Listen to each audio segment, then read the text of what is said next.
4명의 아들을 둔 평범한 주부가 있었습니다. 어느 날 그녀의 가정에 문제가 불어닥치기 시작했습니다. 집으로 귀가하던 남편이 교통사고로 식물인간이 되어버렸습니다. 그리고 첫째 아들은 음주운전한 운전자의 트럭에 치여서 즉사했습니다. 그리고 연이어서 둘째 아들은 동성애에 빠져서 집을 나가버렸습니다.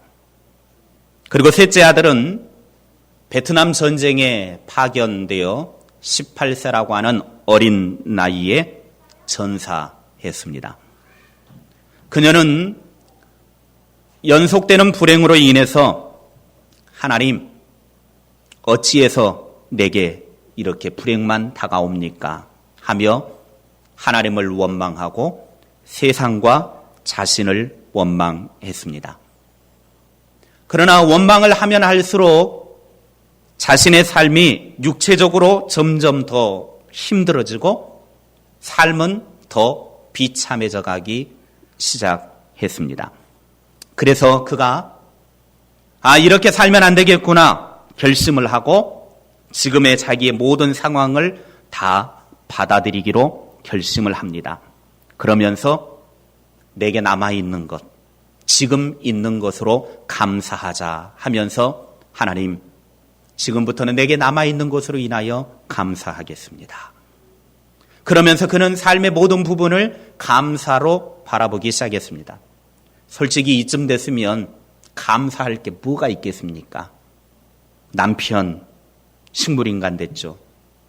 자식 3명, 큰아들은 음주운전 차에 트럭에 치여 죽고, 둘째 아들은 동성애로 인하여 집 나가버리고, 셋째 아들은 전쟁에 나가 죽고, 감사할 것이라고 하는 것이 도저히 찾아볼 수 없을 정도의 그런 상황이었음에도 불구하고 남은 것으로 인해 감사를 찾기 시작했습니다. 하나님 앞에 감사를 하면서 시간이 나는 대로 교회에 가서 하나님 앞에 감사의 기도를 드렸습니다. 그러자 점점 자기 안에 회복이 되기 시작했고, 어느 날 남편이, 식물인간이었던 그 남편이 손가락을 까딱까딱 움직이기 시작하더니 점점 더 회복이 되어지는 증상을 보였습니다. 그녀는 더 하나님께 감사하기로 했습니다. 하나님 앞에 감사했더니 내 삶이 회복이 되기 시작하는구나. 남편이 회복이 되는 모습을 보면서 또 감사하고 자신의 삶이 회복이 되는 모습을 보며 더 하나님 앞에 감사드렸습니다.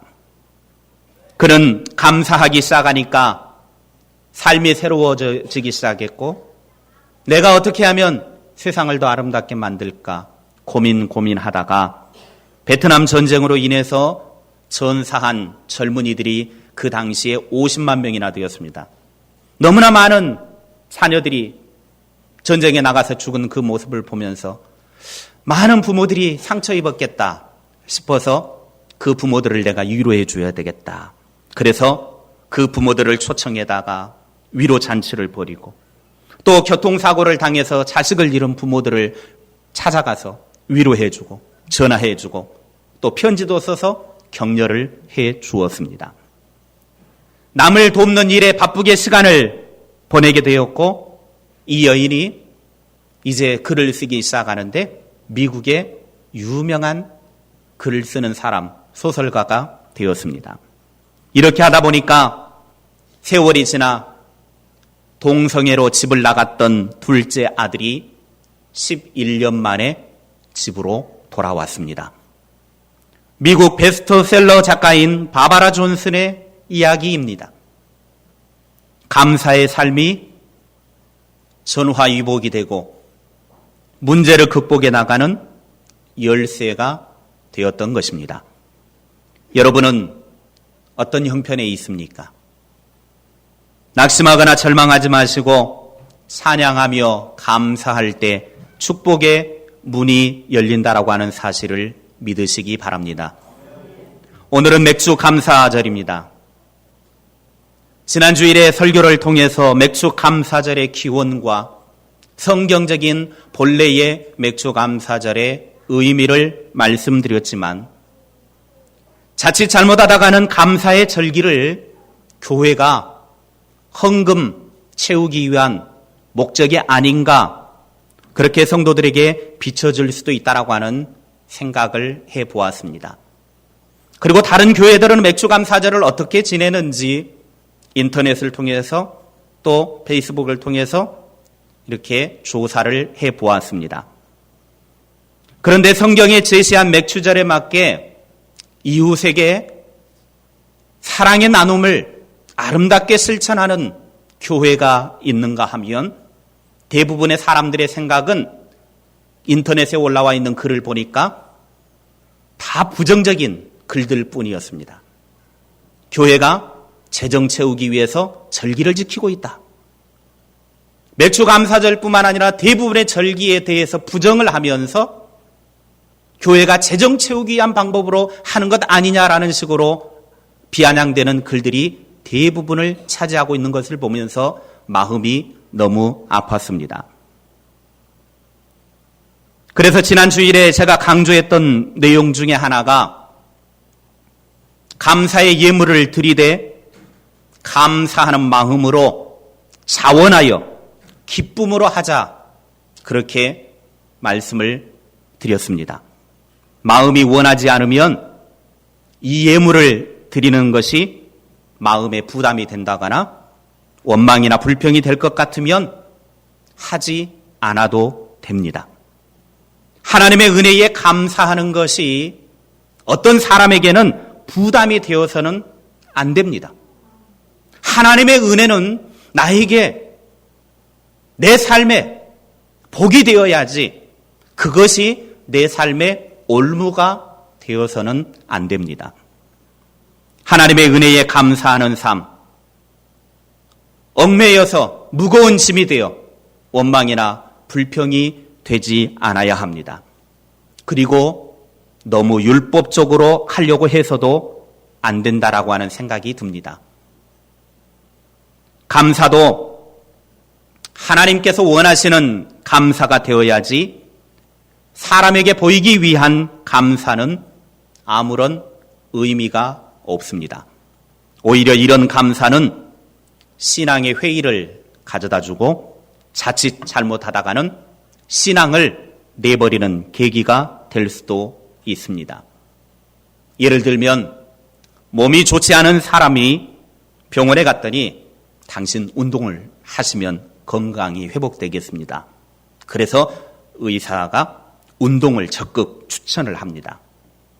그래서 내가 운동을 하면 건강이 회복된다고 하니까 이 사람이 열심히 운동을 합니다. 하루에 막 5시간, 6시간 강행군을 하면서 매일같이 운동을 합니다. 아무리 운동이 좋다고 해도 무리가 되어지면 그것은 몸에 좋은 것이 아니라 오히려 독이 되는 것입니다. 적당하게 맞게 해야지 오히려 건강을 더 해치게 되더라고 하는 것입니다. 감사하는 것도 너무나 당연한 것이지만 개인이 감당 못하게 된다고 하면 결국에는 영혼의 건강을 해치고 말 것입니다. 감사는 누구의 강요도 아니고 지극히 하나님과 나와의 관계 속에서 개인적인 것입니다. 그러나 오늘 하나님은 우리에게 말씀하십니다. 여호와께 감사하라. 하나님의 명령은 단호합니다. 하나님께 감사하라. 그러면 하나님이 우리들에게 감사하라 하시는데 감사해야 될 이유가 있어야 될 것 아닙니까? 왜 우리가 하나님께 감사해야 됩니까? 시편 107편 1절에 우리가 감사해야 할 이유를 말씀하십니다. 함께 읽겠습니다. 시작. 여호와께 감사하라. 그는 선하시며 그 인자하심이 영원함이로다. 아멘. 하나님께서 감사하라고 명령하신 이유는 하나님의 인자하심이 영원하기 때문이다. 그럼 하나님의 인자하심이 무엇입니까? 하나님의 인자하심이 영원하기 때문에 하나님 앞에 감사하라. 하나님이 명령하셨는데 그러면 이 인자하심이 도대체 무언가? 그 인자하심을 2절에 말씀해 주고 있습니다. 시편 107편 2절입니다. 함께 읽겠습니다. 시작. 여호와의 속량을 받은 자들은 이같이 말할지어다. 여호와께서 대적의 손에서 그들을 속량하사. 아멘. 하나님의 인자하심, 영원한 인자하심이 도대체 뭐냐? 그것은 우리를 속량하셨다라고 하는 거예요. 그것도 대적의 손에서 속량하셨다. 이 대적은 사탄 마귀의 손아귀에서 우리를 구원하셨다라고 하는 것입니다. 하나님이 우리를 사탄 마귀의 그 입 안에서 빼내어 구원을 하셨기에 구원함을 받은 사람들이 그 하나님의 인자하심에 감사로 나아가야 한다라는 말씀입니다. 다른 어떤 조건이 아니라 죽었던 나를 살리신 그 하나님의 은혜, 여호와의 인자하심, 그 사랑에 감사할 수 있는 삶이 되라는 것입니다. 오늘 이 시편 107편의 배경은 이스라엘 백성들이 바벨론의 포로로 끌려가서 고생을 하다가 드디어 하나님의 은혜로 귀환하는 것을 배경으로 하고 있습니다. 이들은 하나님의 백성으로서 하나님만 의지하고 살아야 함에도 불구하고 하나님을 배반하고 우상을 숭배하며 죄악된 길을 걷다가 하나님께서 바벨론이라고 하는 나라를 들어서 그들의 죄악을 심판하셔서 포로로 끌려가게 된 것입니다.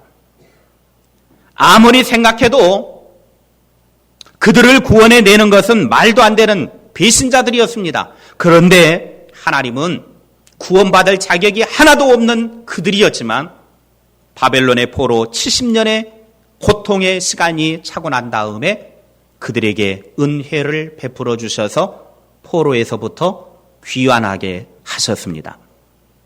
그러니 그들은 하나님으로부터 받은 구원의 은혜에 감격하여 하나님께 감사를 드리는 것입니다. 하나님께 감사하는 행위는 너 감사해라. 너 왜 감사하지 않느냐? 감사해. 강요한다고 되는 것이 아니라 개인이 하나님의 구원의 은혜에 보답하기 위해 하는 것입니다.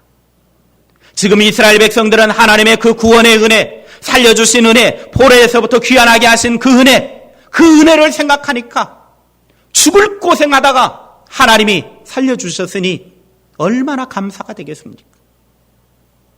누군가에 의해서 감사하라고 해서 어거지로 감사하는 것이 아니라 그 은혜를 생각하니 감사할 수밖에 없더라는 것입니다. 요즘 새벽기도 시간에 시편의 말씀을 읽고 묵상하고 있는데 가만히 시편의 말씀을 묵상하다가 많이 반복되는 단어에 집중을 해보니까 많이 사용되는 단어가 크게 두 가지임을 확인해 볼 수가 있었습니다. 하나는 찬양, 하나는 감사였습니다. 찬양과 감사라고 하는 단어가 시편에 상당히 많이 기록이 되어져 있습니다. 이 시편의 말씀은 대부분 1편부터 150편까지 있지만 이 말씀은 하나님의 구원함을 받은 사람들이 간증적으로 고백한 내용이죠. 이게 시편의 내용입니다. 하나님의 구원함을 받은 사람들이 하나님의 이름을 찬양하고 고백하고 간증을 하고 있는 내용입니다. 하나님의 구원의 은혜를 체험한 사람들의 입에서 나오는 것이 찬양과 감사더라는 것입니다. 하나님의 구원의 은혜가 얼마나 컸으면 그 은혜에 대해서 감사할 수밖에 없고 그 은혜에 대해서 찬양을 할 수밖에 없다라고 하는 것입니다. 이게 구원받은 사람의 모습입니다. 이스라엘 백성들이 70년 동안 바벨론에서 포로 생활을 통해 죽도록 고생을 하고 고난과 아픔을 경험하고 난 다음에 하나님의 은혜로 해방이 되고 나니 얼마나 기뻤으면 감사로 찬양을 하고 있겠습니까? 이들의 감사는 형식적이거나 의무적인 감사가 마음으로부터 우러나오는 그런 진정한 감사라고 하는 거죠. 형식적인 게 아니었다는 거죠. 우리의 마음속에도 이런 진정한 구원의 은혜 때문에, 감격 때문에 우리 속에서부터 감사가 샘솟듯 나올 수 있기를 바랍니다. 우리가 이렇게 진정한 감사를 할 수밖에 없는 이유가 있습니다. 이것을 모르니까 진정한 감사가 우리의 삶에서 나오지를 않는 것이죠. 에베소서 2장 1절부터 5절에 보면 우리가 왜 감사해야 되는지, 우리의 입에서 진정한 감사가 나올 수밖에 없는 이유를 우리들에게 너무나 자세하게 말씀해 주고 있습니다. 에베소서 2장 1절부터 5절 말씀을 우리 함께 읽겠습니다. 시작. 그는 허물과 죄로 죽었던 너희를 살리셨도다.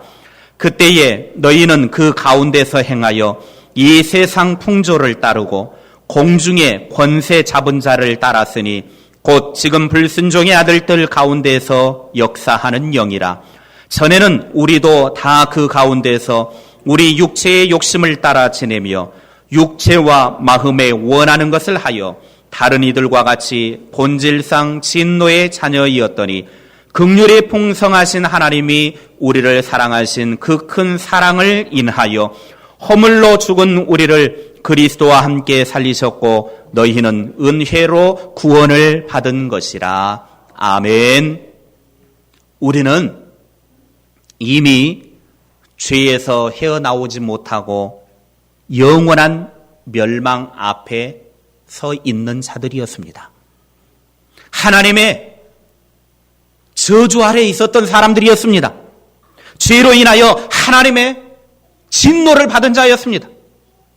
그러나 하나님께서는 크신 자비를 베푸셔서 죄 때문에 죽었던 우리를 그리스도를 죽은 자 가운데서 다시 살리신 것처럼 저와 여러분을 다시 살려주셨습니다.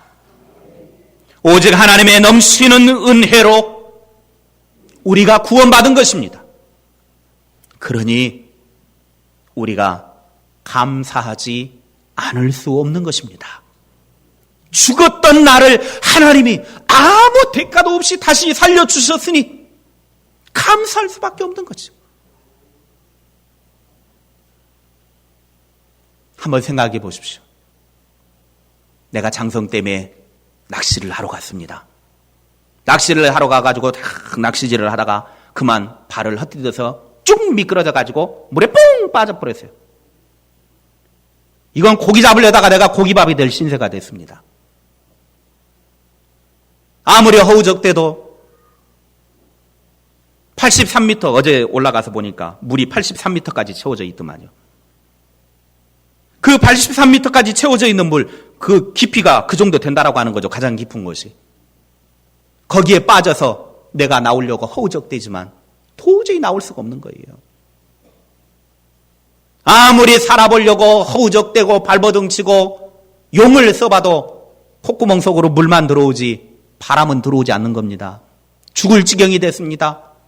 들어갔다 나왔다 들어갔다 나왔다 몇 번을 꼬르륵 하고 아이고 이제 나 죽었다. 막 세상이 막 노래 보이고 정신이 없는데 누군가 와가지고 기싸다기를 때리더니 머리크댕이를 잡고 끌어냈습니다. 살아났습니다. 몇 번의 인공호흡을 하면서 호흡이 돌아왔습니다. 정신을 차린 이 사람이 이 새끼 나 싸대기 때려? 그러고 자기 살려낸 사람 폭력을 행사하겠습니까? 아니면 아이고 죽었던 나를 살려주셔서 감사합니다. 그랬겠습니까? 죽었던 나를 살려준 그 사람, 나에게 싸대기를 때리든 멀크댕이를 잡아 당기든 그건 중요하지 않아요. 그 사람이 나를 그렇게 하지 않았으면 나는 그 물속에서 죽은 것이기 때문입니다. 이 구원받은 사람이, 물속에서 살아난 사람이 자기를 살려준 사람에 대해서 얼마나 감사하겠습니까? 만약에 그 사람에 대해서 감사한 마음이 없다, 당연히 죽어가는 사람 살려줘야지. 사람이 물에 빠졌으면 살려주는 거 당연한 거 아니오? 그러고 지나간다. 그리고 아무 말도 없다. 그거는 인간이 아닙니다. 하다못해 길 잃은 똥개도 데려다가 밥 먹여주고 이쁘다고 쓰다듬어주고 그러면요, 꼬리 살랑살랑 흔들면서 뭐라 그러냐? 주인님 감사합니다. 꼬리 살랑살랑 흔들면서 아이고 감사해요. 개도 자기 살려주면 감사하다고 그래요. 근데 뭔 말인지는 제가 못 알아듣겠지만 표정이 그래요. 감사하다고 그래요. 그런데 사람이 죽을 지경에 있다가 살림을 받았다, 구원을 받았다, 그러면 더한 것도 하는 것이죠. 그런데 하나님은 우리의 육체가 아닌 우리의 영혼을 죽음 가운데에서, 사탄 마귀의 손아귀에서 구원해 내셨습니다. 살리셨습니다. 그러니 구원하신 그 하나님을 찬양하지 않을 수가 없는 것이죠. 구원하신 그 하나님 앞에 감사하지 않을 수 없는 것입니다. 이 은혜를 아는 자만이 그 입술에 감사의 고백을 하게 됩니다. 혹시 감사가 사라졌습니까? 하나님의 구원함을 받은 자들인 우리를 향한 하나님의 명령을 들으십시오. 하나님이 우리를 향한 명령, 그것은 여호와께 감사하라. 데살로니가전서 5장 18절에 말합니다.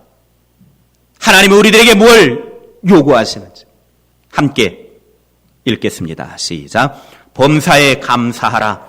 이것이 그리스도 예수 안에서 너희를 향하신 하나님의 뜻이니라. 아멘. 자, 여기 보면 언제 감사하라? 범사에 감사하라. 범사에 감사한다라고 하는 말은 내가 어떤 처지에 있든지 감사하는 마음을 잊지 말라는 것입니다. 내가 어떤 처지에 놓여 있든지 간에 하나님 앞에 감사하는 것, 이것이 예수 그리스도 안에서 우리를 향하신 하나님의 바라시는 것, 하나님의 뜻 하시는 거예요. 하나님의 명령입니다. 감사는 해도 되고 안 해도 되는 선택사항이 아니라 반드시 해야만 하는 하나님의 명령입니다. 때로는 감사가 하기 싫고 감사가 안 될 때도 있습니다. 그것은 우리의 엄연한 현실입니다. 도저히 감사할 수 없는 환경과 상황에 처할 수도 있습니다. 아무리 생각해봐도 감사가 나오지 않을 수 있습니다. 그러나 하나님은 명령하십니다. 범사에 감사하라. 그런 환경과 상황에서도 감사하라고 하는 명령입니다. 바바라 존슨처럼 삶이 절망이 낙심이요 모든 것이 아무것도 감사할 것이 없을 그 상황이라도 그 속에서도 감사해라. 그게 범사에 감사라고 하는 하나님의 명령입니다. 감사는 도저히 감사할 수 없는 그런 환경과 상황에서 우리가 입을 열어 감사를 선포하기를 하나님은 원하십니다. 나의 감정과 상관없이 감사를 선포하라고 하나님은 명령하십니다. 나의 삶의 형편, 나의 삶의 상황, 나의 감정은 도저히 감사할 수 없습니다. 그럼에도 불구하고 하나님은 우리들에게 범사에 감사하라. 범사에 감사하라. 나의 감정은 감사할 수 없지만 감사를 선포하고 찬양할 때 하나님이 우리의 마음을 만져주시고 굳었던 마음을 풀어주시고 삶의 치유의 역사로 함께해 주실 것입니다. 사랑하는 성도 여러분, 감사는 우리를 향한 하나님의 명령입니다. 이 명령 앞에 우리는 결단해야 합니다. 의지를 가지고 일부러 감사해야 합니다. 이것이 믿음입니다. 믿음은 어떤 환경을 따라간다거나 내 감정을 따라가는 것이 아니라 결단하며 선택하며 그 길을 가는 것입니다. 그게 믿음입니다. 오늘 아무리 생각해봐도 내 마음에 도저히 찬양할 수 없고 감사할 수 없는 그런 분들이 있습니까? 이 시간 하나님 앞에 결단하십시오. 그래도 나는 감사하리라. 그래도 나는 찬양하리라.